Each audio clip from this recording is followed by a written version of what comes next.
All right, welcome back once again, everybody. I'm Don Seifrit. It's the Dr. Tree Fruit and Don podcast. I'm here with Dr. Kari Peter. Say hi, Kari. Hello. And Dr. Greg Krawczyk. Say hi, Greg. Hello. So this will be Greg's episode before he travels for a couple weeks to Georgia, right, Greg?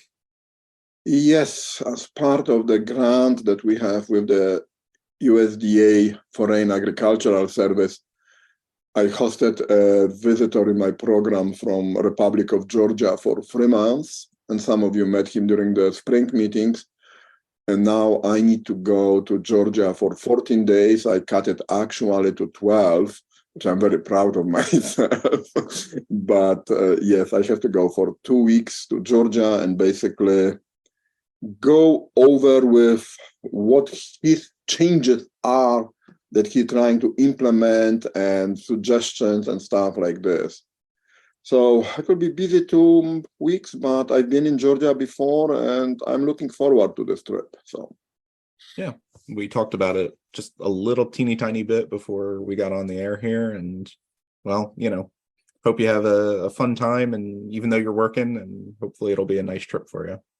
It's 90 plus degrees over there all the time. So oh, jeez. I don't like hot weather. But anyway, yeah, I will try to make it the best. Yeah.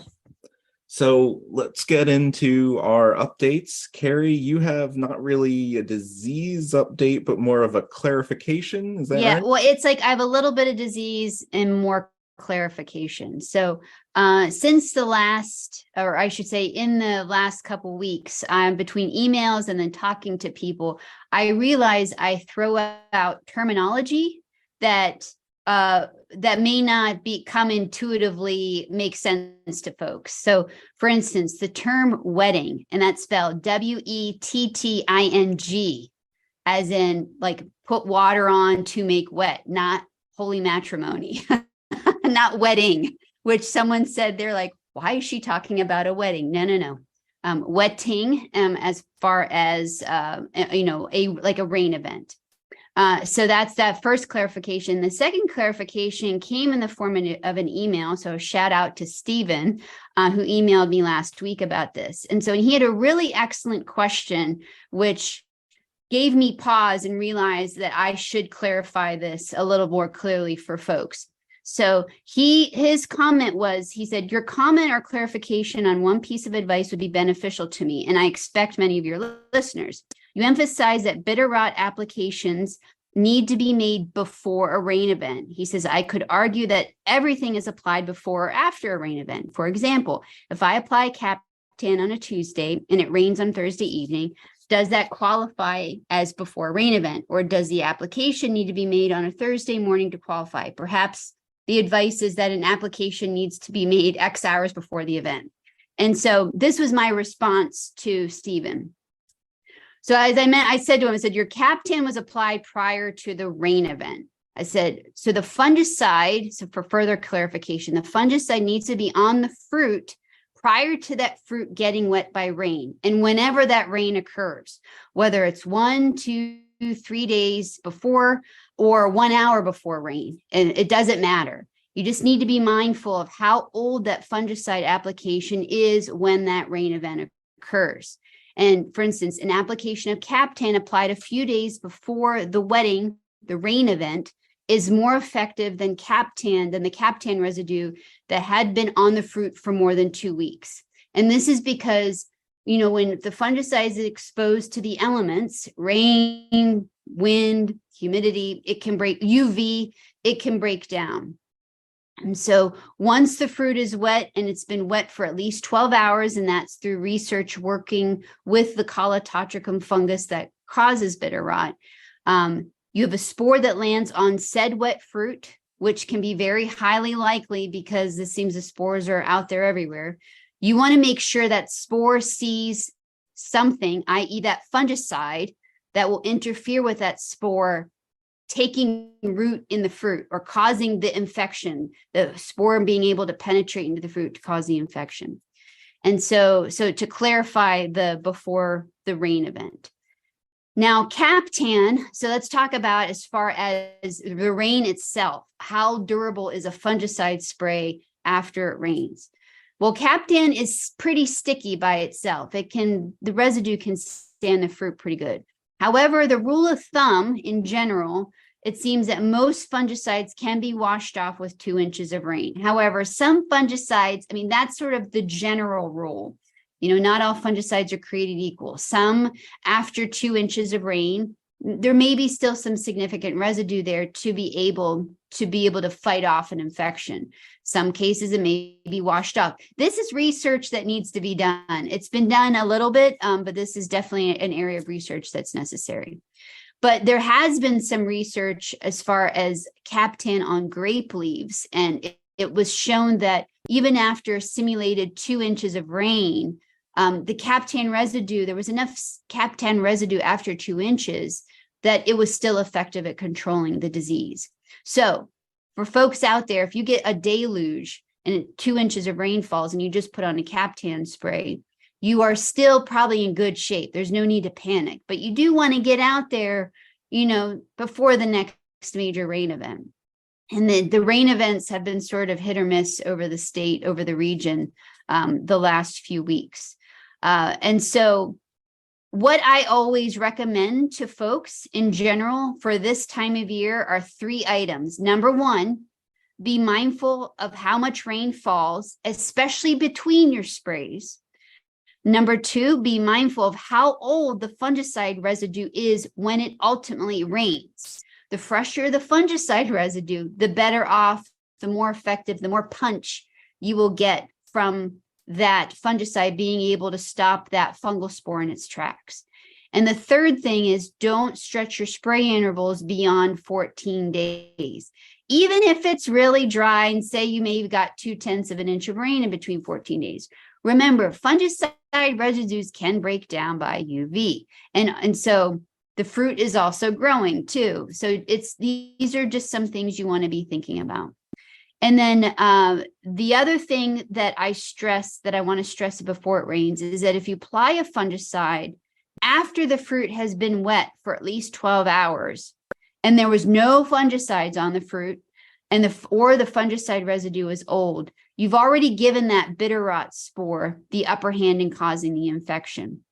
And so in this case, you don't want you have to be careful of post-rain applications of fungicides, especially if 1, there was no fungicide there to begin with when it rained, or 2, that fungicide residue may have been more than 2 weeks old, because the efficacy could be, for lack of a better phrase, a crapshoot, because fungicides do have that kickback activity, meaning that if a fungal infection is actively growing, that fungicide can penetrate the tissue and stop it in its tracks. But you need an actively growing infection for this to work, for that kickback activity to work.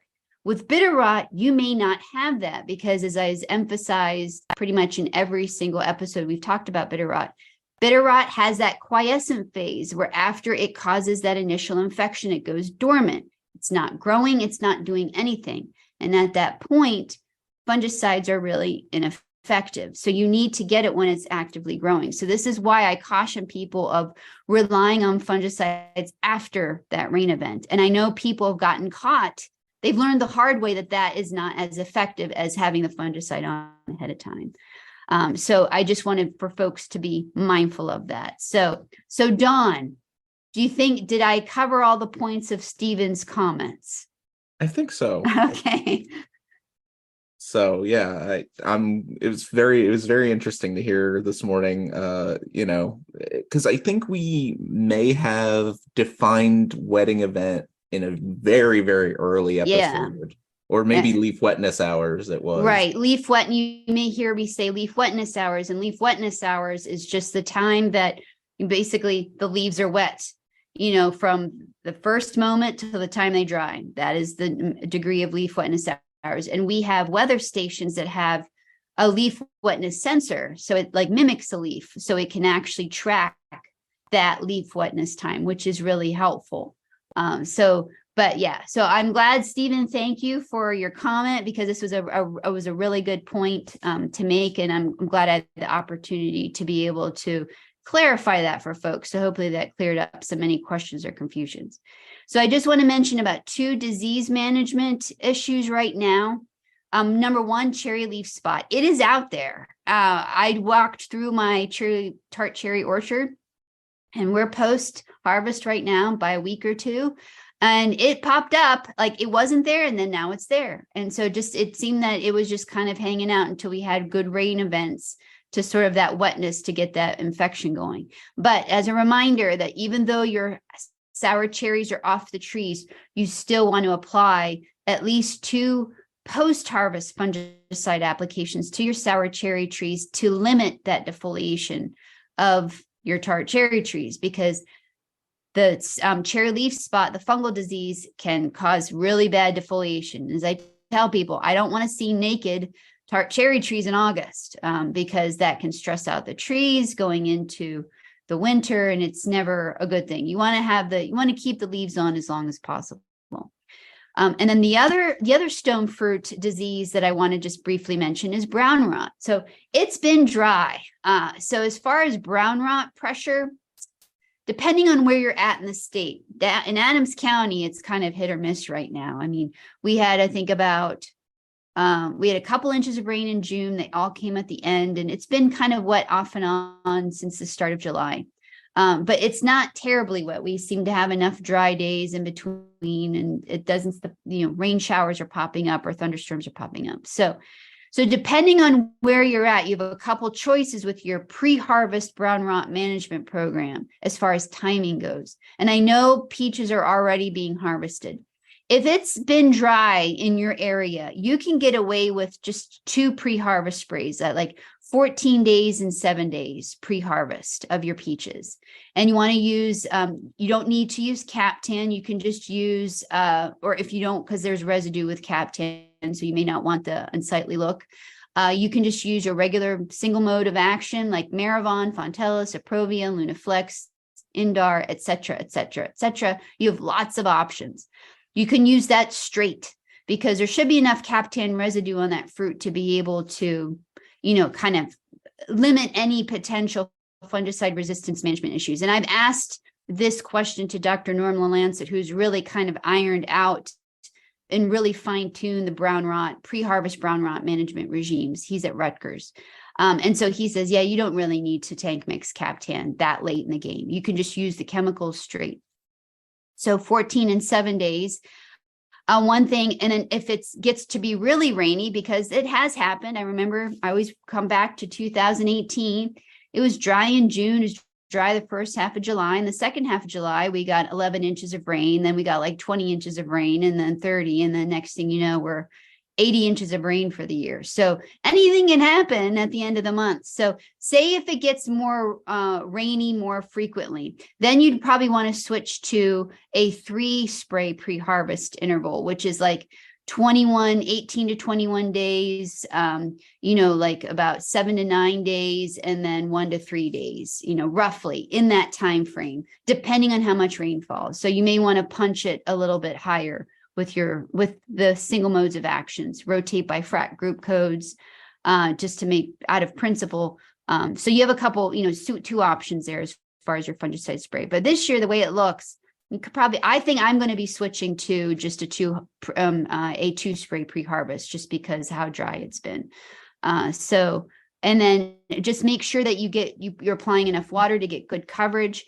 And if you're using alternate row middle, also be mindful of your spray interval when you're using alternate row middle, because I know alternate row middle is still, as far as it's still a popular a spray method to use. But just be mindful of that spray interval, especially if it gets really rainy, because anything happen as far as this time of year. So those are the only 2 diseases that I really wanted to focus on, because that's the season we're in right now. That's it for me. Sounds good. Thanks, Kari. Yep. Greg, what do you have for an update? I'm trying to decide if I have a lot or I have very little. Let's start and let's see how far we can go.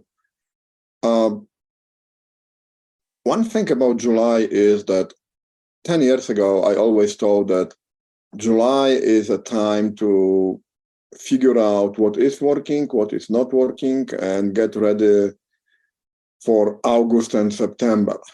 And that was really, very limited perspective looking at the insects. But at the time, most of the time, at the beginning of July, the flight of codling moth was over, tufted apple bud moth was over, oriental fruit moth was very low.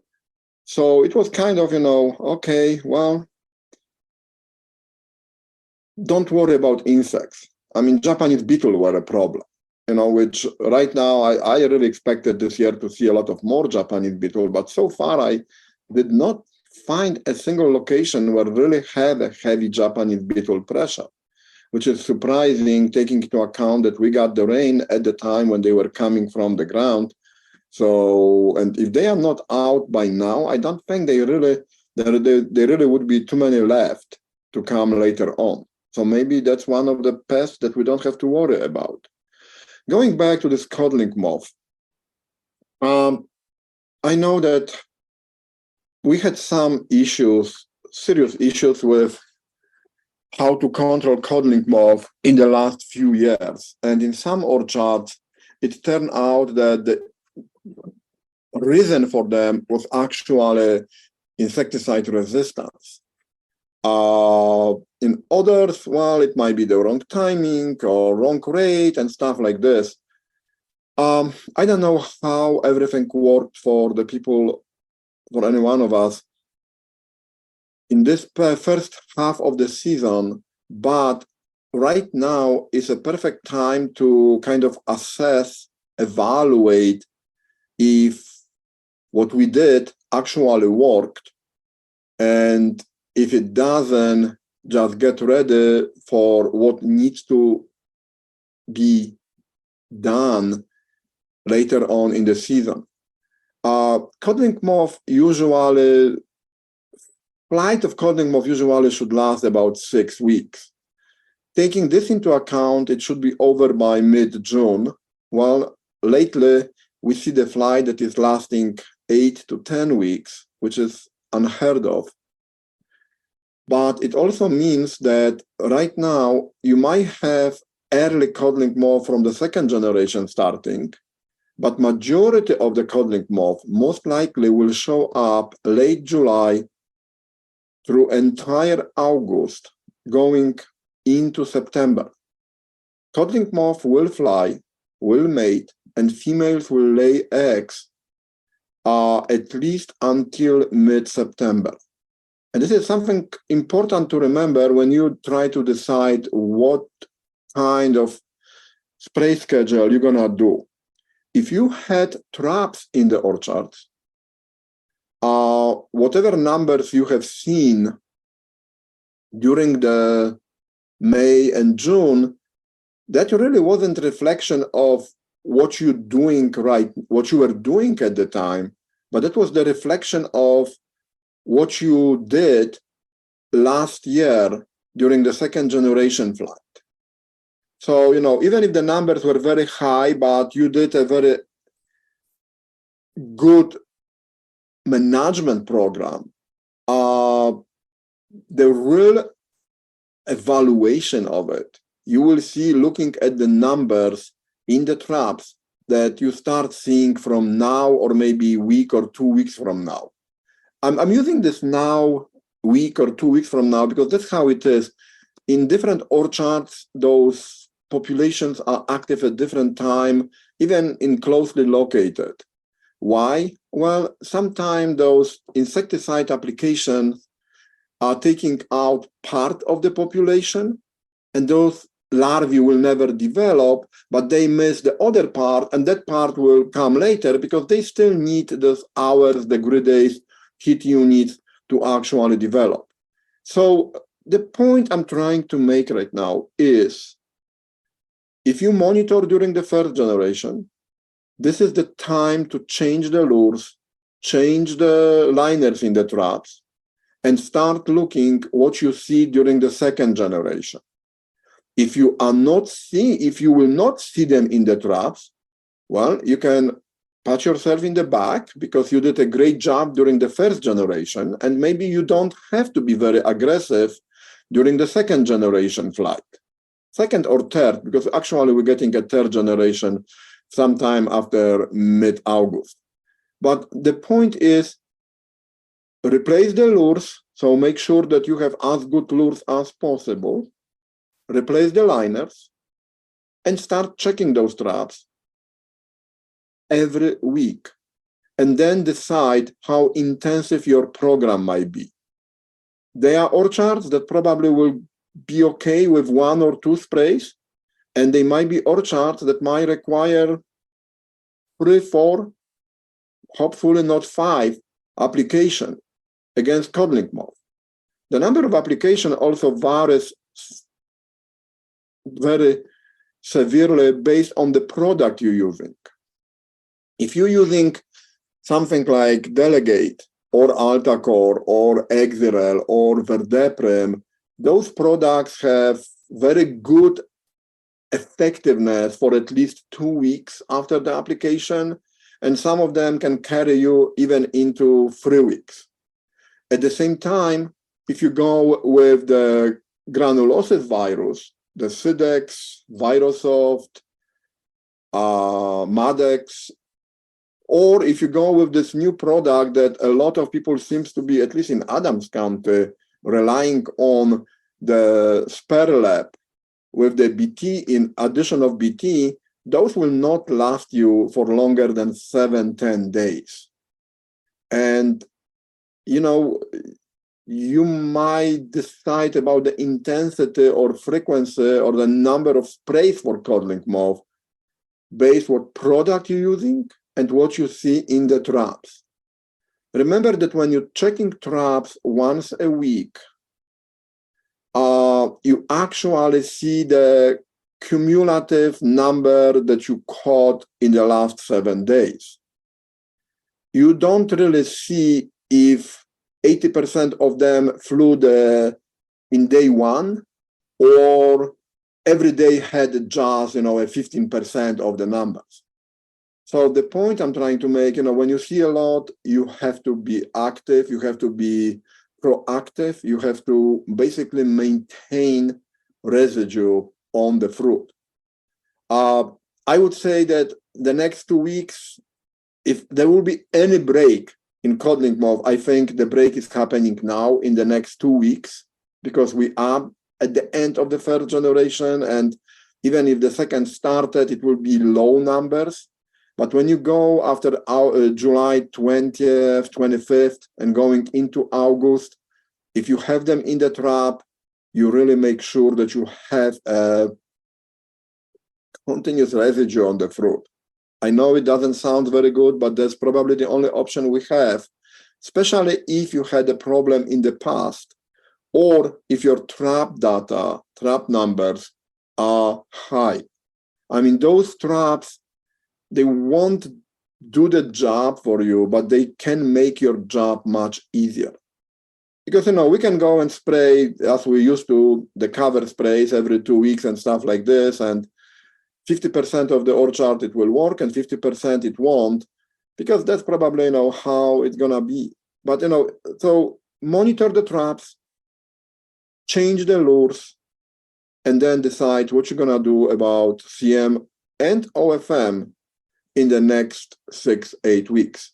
Oriental fruit moth. I'm concentrating on codling moth because I think the problem in our orchard is mostly codling moth, especially on apples. However, on peaches, codling moth doesn't affect peaches, but oriental fruit moth does. And then if you see, and it's very easy to observe in the orchards, a lot of flagging at the end of the shoots, well, it means that the first generation oriental fruit moth did well in your orchard. We are right now near the end of the second generation.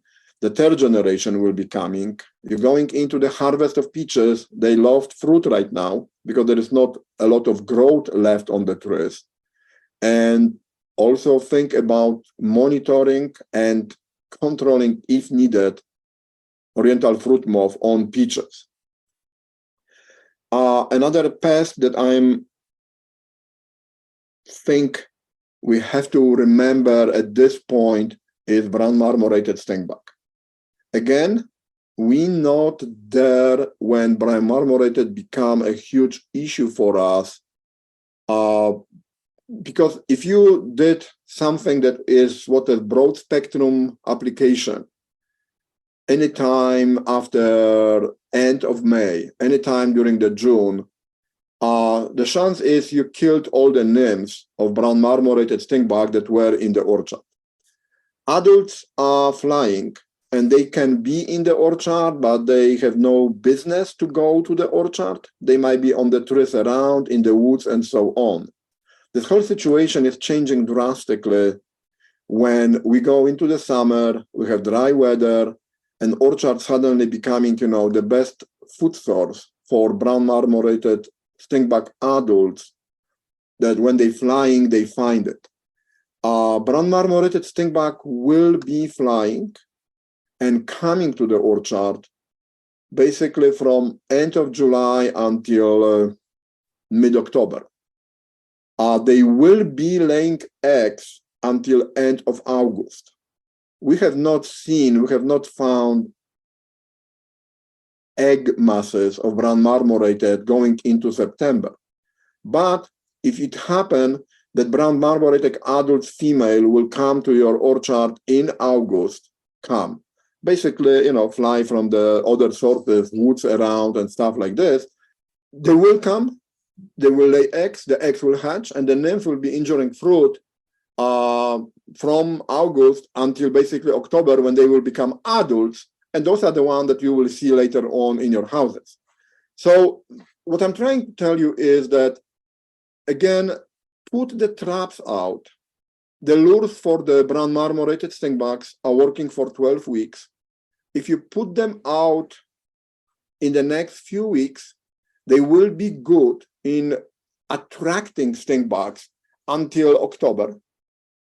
This will tell you if the pressure is there, and those lures attract males, females, and all nymphs. They will not eliminate the problem, but they will tell you if the problem is there and if you need to do something.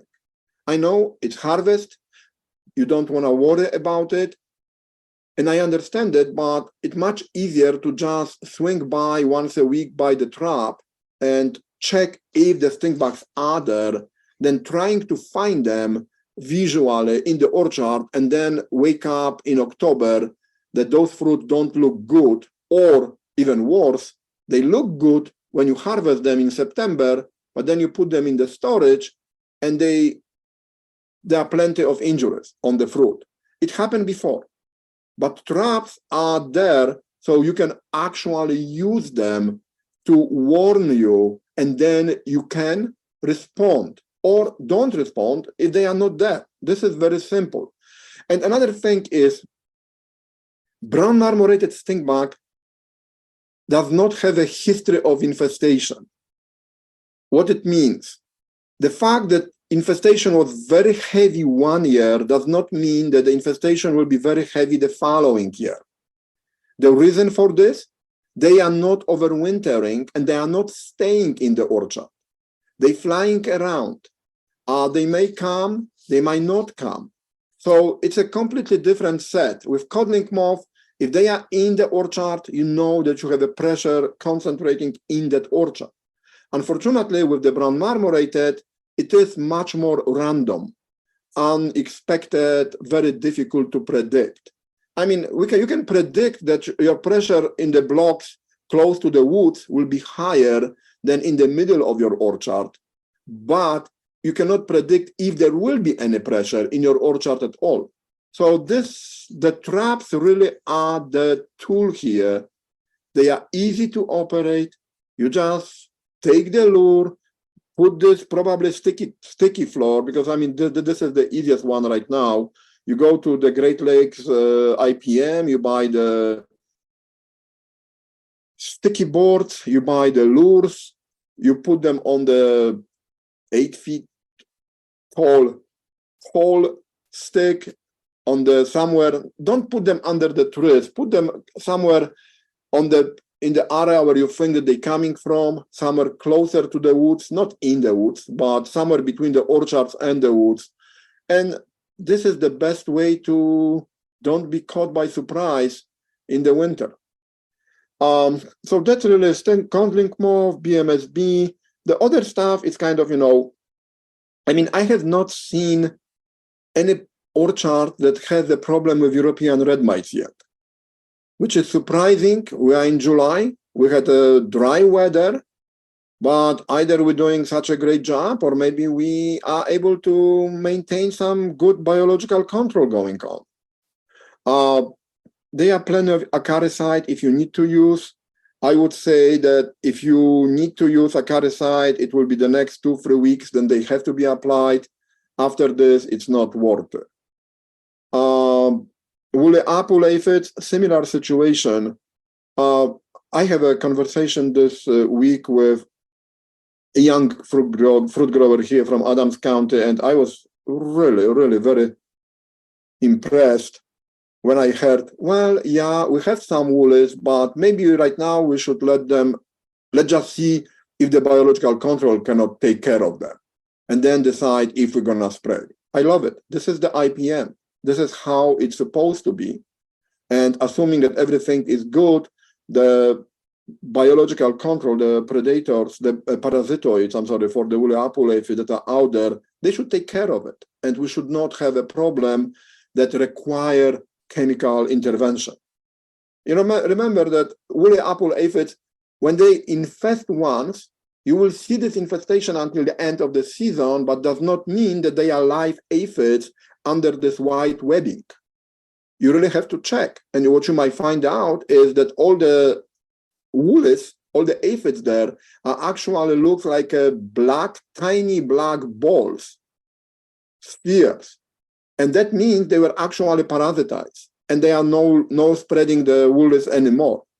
So it's worth it to check if you think that they're getting out of control. It's getting almost too late for Movento, and your only option that you have left is diazinon with only one application per season. You cannot use diazinon more than once, and diazinon always carry the risk of russetting on the fruit. So be careful about it. Other than this, I really don't have. Again, I wasn't sure how deep I should go, but since I will not be here for the next 2 weeks, okay, that's really all. Thank you. Awesome. Thanks, Greg. Yeah, I think that was really good, and that'll set people up while you are 14 plus hours ahead. And eight. It's an 8-hour difference. Okay. It's 20 plus hour flight, but it's 8-hour difference. Okay. Well, all right. Kari, you got anything else to add, or? No, I did not think of anything while sitting here. I think it's all good for now. Okie doke. Well, then I will get this edited and get this into folks' hands. And thank you both for coming on this morning. All right. Yeah. Thank you. Thank you, Dan, for having us. Yeah. All right. Say goodbye, everybody. See you later. Hello. Bye. Bye.